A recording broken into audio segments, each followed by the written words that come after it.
Hey guys, it is Friday morning and the Lovin Dubai office was packed today, as was the show. We had the one and only Nora Fatehi discussing online dating and celebrating cultural identity. We also spoke about the Irish residents who pushed back on a Western reporter for seeking darker side of Dubai stories. And as well, you guys, I mentioned about Arab dating. So I would advise that you guys would watch that and even maybe subscribe to the Lovin Dubai Show podcast if you've missed the show wherever you get your podcast from, and enjoy the show.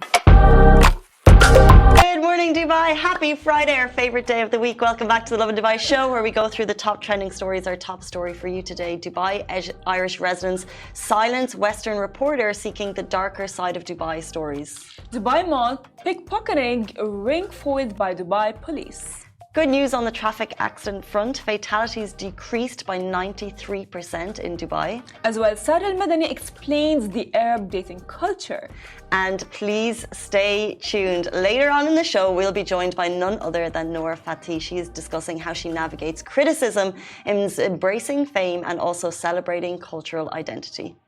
It's 279 days since the genocide began on October 7 in Gaza. The current death toll stands at 38,345, and the number of injured people is 88,295, and 1.9 million people have been displaced from their homes. In our rapid weather report, it's a windy morning, I'm sure you've noticed. Expect highs of 41 degrees today. Humidity is at 53%. Before we jump into our top stories, the Madani wedding weekend is ongoing. We have the Clintons, the Beckhams, and the Kardashians arriving in India for the wedding of the year. It is such a big wedding. Even Justin Bieber performed for $10 million. Who knew the Kardashians were friends with the Abadis? Like, I feel like that it's just the guest list is getting bigger and bigger. Like, they're going to have... They'll have some wild... I feel like Justin Bieber was there a few days ago. Yes. Who's going to be there tonight at the convention center for the wedding?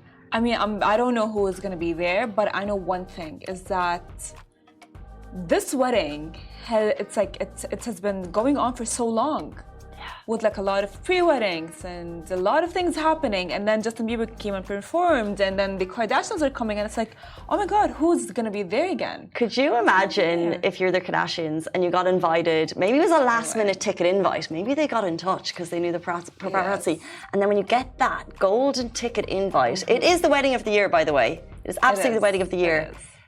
On the flip side, if I got a wedding invite like that, the anxiety would be up here, because I'd be like, what on earth am I going to gift them?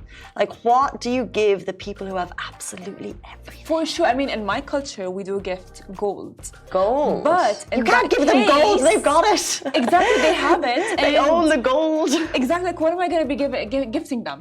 You know, like, I don't know, like plates.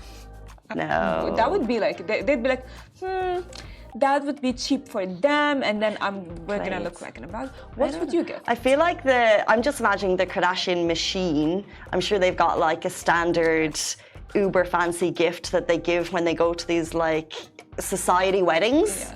So like when the Bill Gates goes, like I'm sure he's not going for the sentimental touch, but that's kind of what you need to do. Exactly. I have a wedding gift. Yeah. Someone watching might know what I'm talking about, that I'm mulling in my head, like, what do I get this person? What do I get these people?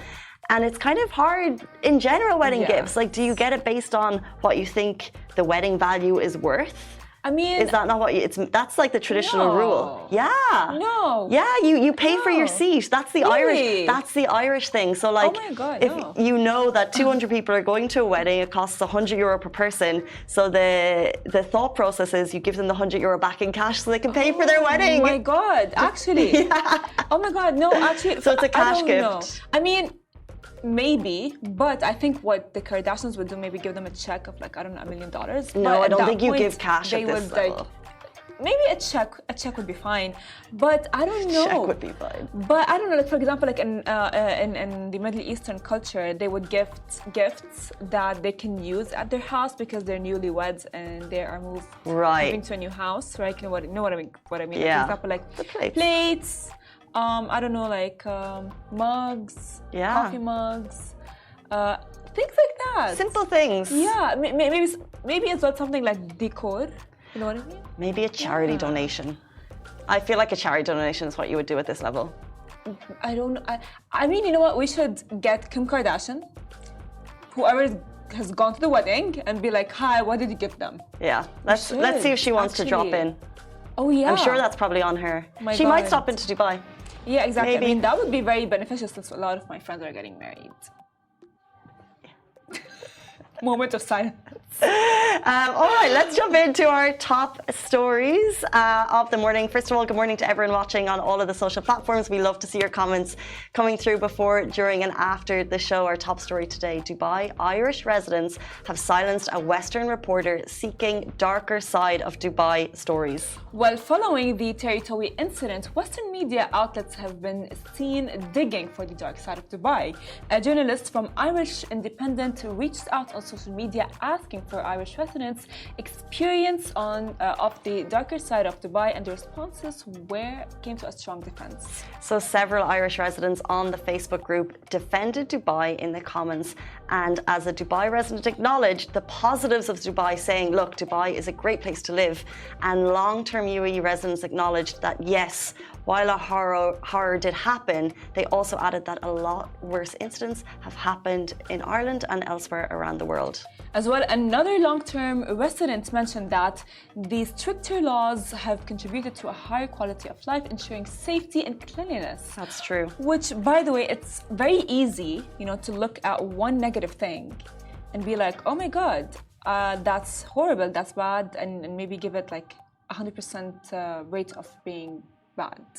But it's one thing out of all of the good things. You know what I mean? It's like, well, right. So I think that a horror took place, and we're not going to sidestep. Not at all. What happened to Terry is unmanageable, and we feel for her. However, I think it's that the journalist looking for the story asks the question, what are your darker side of Dubai stories? And I think that's leaning in with a bias that we see in Western media. They're going for blood. Yes. They're going for things that get headlines. I could look at all of these headlines I have from news alerts international around the world, and the questions are, is attempting suicide, is drinking alcohol illegal in Dubai? They're looking for the negative, when in the reality, if you really look at the safety that majority feel here, we're very blessed. I'm seeing a horrifying statistic of deaths on women in the UK due to domestic violence, and it's shocking. Apparently, a woman is killed by a man every 3 days, and this isn't domestic violence. Like, this is beyond that. It's unmanageable. But I think when they take one story and try and blow it out of proportion and throw stones at the East rather than looking inwardly at potentially what's happening in our own communities, I think that's the problem. Exactly. They are not looking at the bigger picture of Dubai. It's safe. It's amazing. There are no taxes at all, which is really good. However, what they did is that they saw this negative story and they were milking it to have like Dubai perceived as like a not good place. However, that story as well can be implemented in Ireland, in the UK, as you mentioned, and we can say the same thing about the Western countries. But at the same time, why is it not mentioned? However, because Dubai is I would say, one of the best cities in the world. I think female safety is an important topic around the world, and it should be addressed in all countries. 100%. Ireland and the UAE included, because we can't sidestep what happened. Every country should address female safety, but I know as a female personally living here for 10 years, I feel safer here on the streets of Dubai than I would in Ireland. Exactly. I mean, at the same time, it has been mentioned, and several other reports have been as well mentioned, that Dubai is the safest city for women in the world. It was, I think, the second after Abu Dhabi, which just like shows you guys that, you know what, we can have take an incident out of Ireland or out of the UK or out of any other country and be like, oh yeah, this is not good, and give me reasons why the UK is not good and not a safe country, but we don't, you know what I mean? And that's, by the way, and I understand that that's journalism, because like you would want to like look and dig deep into the stories before you actually write it and publish it. But so we just ask that the next time people choose to do it without the negative slant of Dubai. Yes. However, it's quite funny that we talk about safety in Dubai and we're leading into the next story, which is a pickpocketing ring. However, it has already been foiled by Dubai police. So Dubai police have arrested a group of pickpocketers who were targeting individuals in the Dubai Mall area. We don't hear these stories often. According to a police report by the Khaleej Times, police in civilian clothing, they were monitoring a high traffic area such as Dubai Mall after multiple thefts were reported. According to the report, 4 men targeted distracted tourists as they enjoyed the Dubai Fountain Show, and then the 4 men worked together to target victims. Dubai police were thankfully monitoring the situation in a smart sting operation. So they were watching. They also had surveillance footage which showed the members fleeing the crime scene after the crimes were caught on camera. Now, these men have already been found guilty, and the reason we don't see these thefts often, the reason we don't see pickpocketing like other countries, is because after the men were found guilty, they've all been sentenced to 1 month prison and they'll be deported. And we look at the blessings that we have here as residents, and the reason the crimes are not high is because as soon as a crime is committed, it's prison and it's deportation. And I think people value their lives here and their wages and their incomes, because our incomes are supporting our families here and elsewhere, that we need them, and therefore that's why you see less crime on the streets. I think as well what happens is crimes are bound to happen. All kinds of crimes, you know, like the Tory crime, the pickpocketing crimes, all of these crimes are bound to happen. However, the UAE just like handles it very professionally and very in a good way, and they just like, I would say, like, you know, they don't even give like, fine, you will get like this amount of jail and then you're gonna go out and live. No, you get deported. And because of the severity of the punishment that the UAE implements on people who actually do the crimes, people maybe avoid crimes. However, I would assume that people who do the crimes maybe come from like a different culture and different backgrounds, that they think maybe the UAE is as easy as maybe their country is. They're not aware that the strict rules will be enforced, but they shall. And also, this leads us nicely on to our next story, because of strict rules, we're seeing a decrease in fatalities on the streets of Dubai. So traffic accident fatalities decreased by 93% in Dubai. I mean, it's a good number. RTA aims to achieve Dubai traffic safety strategy goals with zero fatalities vision. Traffic accident fatalities have decreased by 93% from 2007 to 2023. Amazingly, Dubai implemented strategic initiatives such as constructing 32 raised pedestrian crossings. They addressed 29 sites with recurring incidents and conducted awareness campaigns. Over 500,000 fines were issued for violations concerning pedestrian crossings, motorcycles, bicycles and scooters to get to this number. You know, interestingly, I come home top of Al Faye Road. A lot of traffic. It's one of the turn-offs into JVC, and I always get a little reminder that it's a high incident area for traffic accidents. True. And it reminds me to focus more on the road, because you know your mind could be elsewhere. You're listening to the music, you're looking at maps on your phone, and then you get that trigger and you're thinking, okay, focus on the road, because it's a bit mishmashy on the roads. Cars are coming from all angles and you have to focus because you just don't want to get to that accident. I agree with you. And by the way, as well with pedestrian crossing, that's why people who jaywalk have a fine. Jaywalking as a fine, and that's why you guys need to use the pedestrian street, because like when you're driving and let's say like there's like this pedestrian street that someone suddenly, I don't know, is crossing, and you're gonna have to be like, oh my god, you're gonna stop, like a sudden harsh break, that might as well promote and cause accidents, and then the car behind you might as well be like going through like a speed, let's say, and then you stop and then it bumps and it's like an accident. But I want to ask, have you ever been in an accident? Yeah, and I'm thinking it's funny because I didn't realize that today's show, the topic was going to be how important law enforcement is, because we just jumped from story to story and how these small things make a greater difference to society. Have I ever been in an accident? I've crashed cars, but I've crashed cars. I've had bumps. Okay. Right? So I had a car and I reversed into a wall. Okay. Just little scrapes. As long as you're safe, there was never a human involved. Okay. I'm not a great driver. I'm not going to pretend. I'm not going to wave a flag and say I'm a great driver. Thank God. By the way, if you're learning to drive now, do you know how amazing those cameras are? We didn't always have them. And that is the reason for my previous crashes.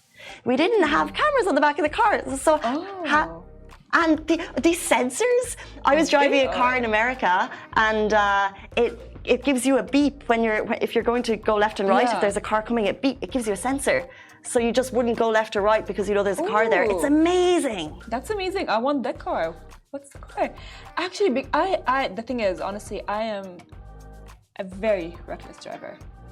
And no, we don't admit that. We get better. That's the thing, you know what I mean? I do drive, like, I love, like, I'm a reckless driver. I'm not gonna lie that. What does that mean? I mean, like, for example, like, for fun, to let go of stress, I go karting, just so I can, like... You go karting. Okay, fine. Yeah. Right. And I drive really fast because I cannot drive that fast. I thought you meant on the roads you're a reckless driver. I was like, Farah, we need to fix that. I'm not like on the road, I am a careful driver, but I'm a good driver. However, my parents think I drive in a fast way. I don't drive very, like, my speed is fine. I don't know why they're scared. I'm like, I see my mom and dad like, oh my God, they fear their life. I'm like, you're so dramatic. I don't, just like, let it go. Yeah. But, yeah, I've had an accident done before. You're okay? Yeah. Was it recent? No, it was not recent. I mean, but still, it's an accident I will never ever forget. Has that accident changed your attitude to the road that you'd be less of a reckless driver? No, because it was not my fault, and that's the thing that we should take care from other people driving, right? Not only our driving. And so, if you guys want to like cooperate and with the decrease fatalities, follow the rules, the road. Be able to as well, like, recognize the cars around you, because like some cars really drive recklessly without even knowing where they're gonna go, and they just go like all around, and then it's like that's how crashes happen. We're not about that reckless driving life, let me tell you. And Farah, if I see you on the road, we're joking. Okay, speaking of rules, jumping into our next topic, we're talking about the rules of Arab dating culture explained by Real Housewives of Dubai star Sara Madani. She says, we're in the waiting room. So Bravo TV shared a clip from the new season of Real Housewives of Dubai, and the caption was titled, "Dating in Dubai gives It's Complicated a whole new meaning." And, well, they're not wrong. Well, in the clip, Sara's explaining a relationship status to her boo because she's saying, I can only wait if it's exclusive. So she responds, I'm not dating, and then she explains the intricacies of dating in the Arab world. She basically says that when you're dating, you're preparing for marriage. Yes. So they are not a boyfriend, but they're not a boyfriend until they meet the family. So you're dating is like you're on the runway. You're basically on the aisle at that point, but they're not a boyfriend because they haven't met the family. Is that right? I mean, it's like a 50-50. It's not like, it depends on the girl. However, like in our culture, if we're dating for marriage. We don't date to like, oh yeah, we're gonna see if it works out. No, Habibi, it's gonna work out. Even if you're younger. Mm-hmm. I just grew up in a different culture, and so for example, like nothing serious, but like you had boyfriends when you were younger, you know? Yeah. But I didn't think I was gonna marry the boyfriend. I mean, look, that's why like in our culture, dating is preferred not at like younger ages. It's preferred not to happen at younger ages because like we know that, because the parents know that they're gonna break up. You just don't. It just doesn't happen. I mean, okay, so it doesn't happen. So you only. It's just when you're getting married. You meet the one. No. Right. It depends on the family. For example, like my family, they do allow dating if the guy has real intentions. Intentions is everything. 100%. You know, like if like okay, but you guys need to get married though. I mean, of course, you know, we all have ex-boyfriends and men have ex-girlfriends. How do parents instill that? How do parents assess the intentions of the dater? Do they have that conversation like early on? Like Massa, for example, like would your dad like make sure your potential suitor knows marriage is happening? Okay, parents don't know what dating is happening. You tell your mom.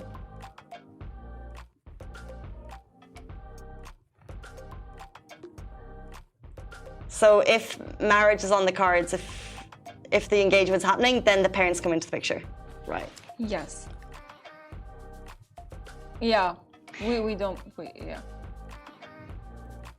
You're not going out. So you're saying, I want to marry this person. I've never dated them, but I want to marry them. And your parents are like, okay, great. Okay, I get it, and I like how these shows explain the culture to the world, because I think it's cultures are so different, especially here when you've got such a melting pot. Yes. But when you have someone like Sara and Madani explaining it and explaining like we just do things, it's much more traditional. It's a much nicer way to do it and a nicer approach, and it explains it to the rest of the world in a way that we can understand. So I really agree, like that. but the thing is, you know what I mean? Like everyone knows it. All Arab, even parents know it, but they just like maybe pretend not to know that their daughters or their sons are dating. And for, like I don't know, in my family it's different, because like even my cousins, when they date, they do tell their parents and so on. But like I don't know, for me and my sister, when we date, because of course we've dated, we do tell our parents. However, it needs to be serious. Needs to be serious. I like that. I like the more traditional approach. The more that I'm here, I see the value in it. 8:50, guys. We were so excited in the office. I think it was like a fangirl moment for the entire office, which is you rarely see, when Nora Fatehi was in our studio 2 days ago. When we got to sit down with her, we asked her about how she deals with critics, how she's handling fame, and her thoughts about online dating. The interview is going to be with us right after this very short break. Do stay tuned.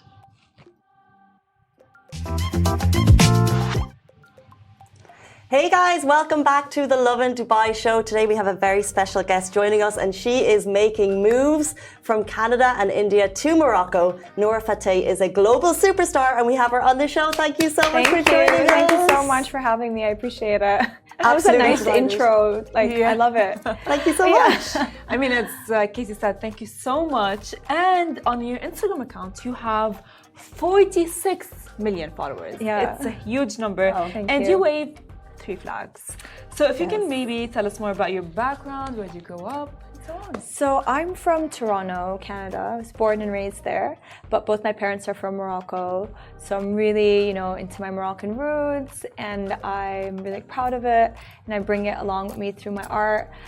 But I moved to India about 9-10 years ago. So India has become a really heavy part of who I am and my identity, and it's my second home.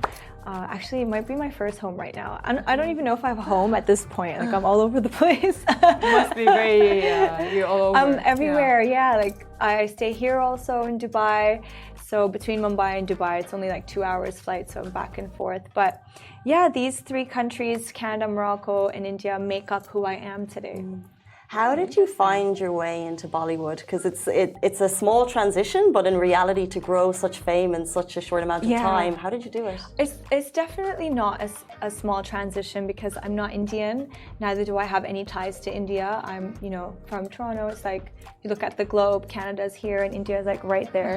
So I don't know what hit me and said, you should go, but there was someone was handling my work. My agent at that time in Toronto was handling my work, and that was a point in my life where I wanted to take my career seriously and go into entertainment, become an actor, performer.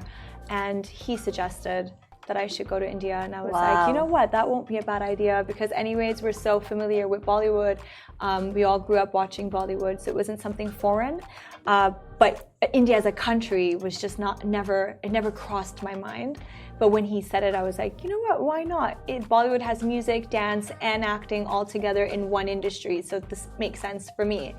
And then I just packed all my bags and left. Speaking of making moves, what a move. That was the biggest move of my life. Right. Yeah, definitely. I mean, it takes a lot of bravery to actually, move to India. It's not easy. And speaking of that, how's the reception, from from Bollywood, considering the fact that, your cultural background is not Indian? Well, I would say very positive, because I've molded myself with them in terms of I learned the language, I speak Hindi, I've assimilated into their environment, and I fit within the requirements of acting in Indian cinema. I think had I not put in the effort to do that, I don't think the reception would have been that great, and rightly so, because if you're going to work in mainstream cinema, you have to relate to the audience. The audience has to be able to, accept you. And I've been really grateful that they've been very loving, supportive, and very accepting of me. And then when you decided to jump into song, another move, how was the audience response to that? Yeah, I mean, look, I feel like I'm such a grateful artist and very lucky because anything that I've jumped into in my career journey has been received really well by my fans and the audience, and they love it. I mean, I was just saying that I've molded myself into their environment, but simultaneously I also brought elements of my culture into Bollywood, which they have been very accepting with, whether it was my Afro dancing and bringing into Afro music into the commercial cinema, or belly dance into commercial cinema, or even the Moroccan stuff that we've done with Nora. Everyone has been so accepting and celebrating of what I bring to the table. I mean, you do associate yourself with like Bollywood. However, you do sing in Arabic and English. And I noticed that, by the way, like we were listening to your song, and I was like, that's Moroccan, that's Arabic. Yeah. See, the thing is, like, when I got into Bollywood, I always imagined that once I gain the fame and the popularity, I'm going to shift towards opening up a new career for myself where I can have more creative liberty and I can show more elements of myself, which I couldn't do in Bollywood. And the minute Dilbar, which was a song in a movie that I performed on in 2018, the minute that released and it just shot me into stardom, that's when I was like, okay, this is the right time for me to take control of the direction my career is going into and now cater to a more international market. So I took the Hindi version of Dilbar and I created it into Arabic, and I sang it with Nair, and that would officially begin my singing career. And in 2018 we released the Arabic version, which was very popular actually in Dubai and many parts of the MENA region, and that facilitated my singing career. So moving forward, I became an independent artist. I started really investing into my singing career. I did a song called Pipita, which is an Afro track with Rayvani. It's an English and Swahili track that did really well. I did a track called Dirty Little Secret with Zach Knight, which was a really big one and really well received in India despite it being an only English track. So this really encouraged me to keep investing in my independent career. And I kept going and building my YouTube channel until I signed my first record deal this year with Warner. It's just a phenomenal story of personal success. And something that we sometimes like to ask people, like, is it hard work? Is it talent or is it luck? It's so funny. I get asked this question. I ask myself the same question. It's a bit of everything. There's always going to be someone more talented than you. There's always going to be someone prettier than you, skillful than you. But if you don't mix the talent that you have with immense work ethic and a bit of luck, you're not really going to go anywhere. You have to have this self-belief where if anyone says no, you don't take no for an answer. If the door is closed, you open a window. It's kind of like that, and that's how my journey has been. Me venturing into my independent singing career was not encouraged by a lot of people I was working with. A lot of people are like, why are you wasting your own money? Why are you doing this? You don't need to do this. You're already big, you're already famous, you're already doing movies. But I just didn't want to take no for an answer, and I always had a bigger vision, and my vision was always global after making it in India, and that's kind of the route now I'm going. Yeah. But we do still see the hint of like Morocco. So how can you say, or how would you say that your Moroccan heritage kind of like impacted or shaped your identity and career? Oh yeah, I mean, like I said initially, I'm so proud of my Moroccan roots, and I find it so unique, and it's something about it which I've said since day one, we haven't had the right platforms as Moroccan artists. I mean, I'm speaking about other Moroccan artists. We have such talented Moroccan artists, and Moroccans inherently are great artists, and we don't have the right places to position them and even the right resources. So whenever I see, our dresses, the way we dance, our music, our spirituality, everything about us, I'm always like, let me take it and find a way to put it somewhere, or whenever I have the chance. Even our language, a lot of people like in India still don't know we speak Darija. They all like put us in one box and they're like, oh, it's just Arabic. But no, we have a very deep history where our language comes from. Amazigh Berber people, our tribes, where they come from, and their history hasn't been tapped into. And I want to be someone who can educate my audience and followers about that. And this is just a small way of doing showing it, you know, via the clothes we wore, the face tattoos, the hair, the makeup.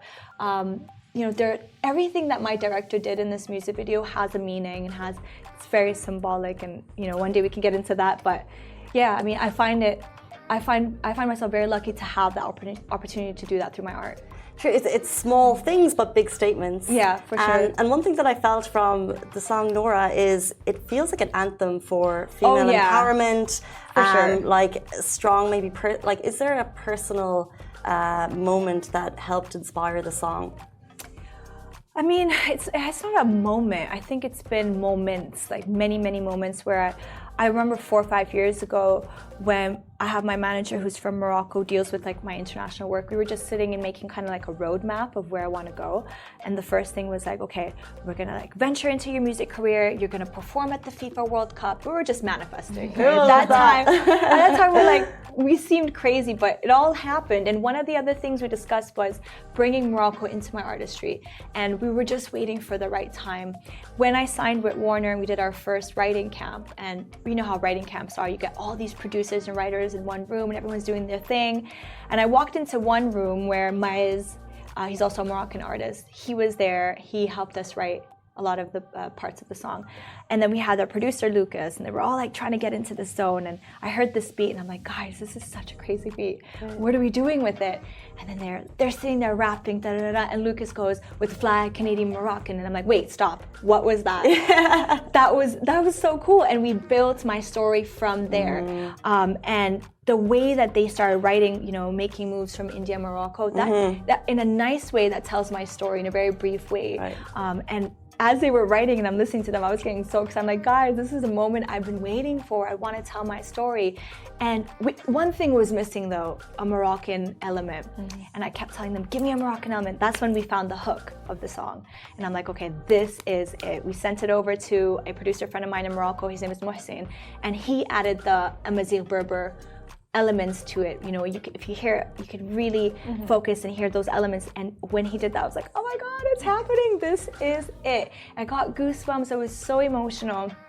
And I was excited for my multicultural, diverse audience that I have, my fan base, for them to be introduced to this, for them to also celebrate it. I think it was the moment where my director showed me the mood board and the screenplay of the music video. That's when I really got emotional, because I'm like, oh my God, you're gonna celebrate my success and my story. And I wouldn't have it any other way. I just want to ask, like, and I feel the energy, and you knew that this song was the right song for you before it came out, but with 46 million followers and such a diverse audience, you have to know that when you put your song out there, you're facing criticism on your work. For sure, always. And it comes out. So how do you deal with that mentally? I mean, if I breathe, I face criticism. So this is nothing. I mean, when you're an artist and when you put yourself in the public, you're essentially a public figure. Whether you're an artist or a host or anything, you do face scrutiny, anything that you do, because nobody's ever happy. But I don't focus on that. I actually focus on the accomplishment. No matter how big I get or how many followers I have, I always think of myself as that girl in Toronto who was just like a nobody, you know, just hustling, trying to make it, and I still have that mentality. So anytime I succeed into doing something like this, or like the movies I do, or whatever, being on a big stage like the World Cup or the closing ceremony, any venture that I succeed in, I don't focus on the criticism, I actually focus on, did I just do that? That's crazy. Okay, if there's a girl or a boy out there who's dreaming, it's possible. You can make your dreams happen in any field that you're in. Just look at me as an example. Well, now I want to ask, because you did mention that, you know, like Moroccans are very spiritual and so on. In the song, you mentioned Evil Eye in your song. So was it inspired by a true event of evil eye? Like, were you a victim of evil eye, and do you believe in it? I think everyone tends to be a victim of evil eye. Of course, I believe it. I'm a very spiritual person. Everybody knows that. And when I talk about Ain Bled Munfiya or Ain Talaq Qarib, it really means that because I'm such a big public figure, I'm always under the, like you said, scrutiny. People are always watching me, right? So it can get really difficult. It can really suck your energy. And being someone who wasn't never kind of thought about the consequences of being such a famous person. I was like, oh, I want to be famous because like I want the world to know who I am and I want people to know like what I bring to the table, and I never thought of the other things that come with it. And I'm very open when I discuss these things. All artists face these things, and it's up to you to figure out how to combat that. But yeah, like, I mean, it comes with the package. That's true. Yeah. Well, speaking of come with the package, we're going to play a quick game, but before we get there, I just have one last question. You're sitting before us, you are a global superstar, you're very talented, you're very beautiful. Thank you. Do you have a message for people who aspire to fame? I always tell people to, whether they aspire to fame, I think it's succeeding in what you're doing that brings fame, right? That brings recognition. Fame can come in different forms, right? I would say self-belief, because in the journey of what you're doing, you're always gonna have people who just like, oh no, I don't think so. Why do you wanna do this? Kind of rain down on your parade. And when that happens, if you don't have a strong personality and your guard is up and you believe in yourself, you could kind of be like, oh yeah, you're right, maybe I shouldn't. And that would be so sad, you know, if you get discouraged. So I always tell people to be overly ambitious, no matter how big the dream is, no matter how many people tell you it's not possible, and have really good work ethics. I think that's what really helped me, because like I said, there's always going to be someone more talented than you, sings better than you, dances better than you, acts better than you. But if you don't have the work ethics, people are just going to want to give those opportunities to somebody else. So yeah. Reach for the stars. I love For that sure. so much. We're going to do a really quick game. Okay, it's let's a buzzer. do it. It's called Hot or Not. Hot or not? Whoa. Okay. We're going to call out a random thing. If it's hot, you Okay. tell us it's hot, and if It's not buzzer? Okay. there she goes. She got it. Okay, well, the first one is Big Boss. Okay. Hot or not? In what context though? Look, it really helped me get my name out there, so hot. Hot. Okay. Private jets. Hot. All right, well, Dubai Bling. Hot. I enjoy it. I find it so entertaining. I feel like this is going to be a surefire round. TikTok dances. Hot. Okay. Give us some more. I can do the buzzer. Wow, let's see. Last one. Online dating apps. No. Okay. No? Well, we got one. That's a no. How do you meet someone? I don't. I prefer the times where people met like face to face, by accident, on purpose, you know, that kind of stuff. So no DMs. No. Not answering to those. No, never. Interesting. That brings us to the Thank end you. of this interview. She's Nora, like, Fatehi. interesting. I was like, okay. Thank you so much for that Thank you so insightful chat. We much. really, really Thank you. appreciate your time. Thank you for celebrating this track and promoting it. It means so much to me and my team. Thank you. Nora is out now. Take a listen. You will love it. It is the anthem of the summer. That brings us to the end of the show. Have a brilliant day. We'll see you tomorrow morning. Bye-bye.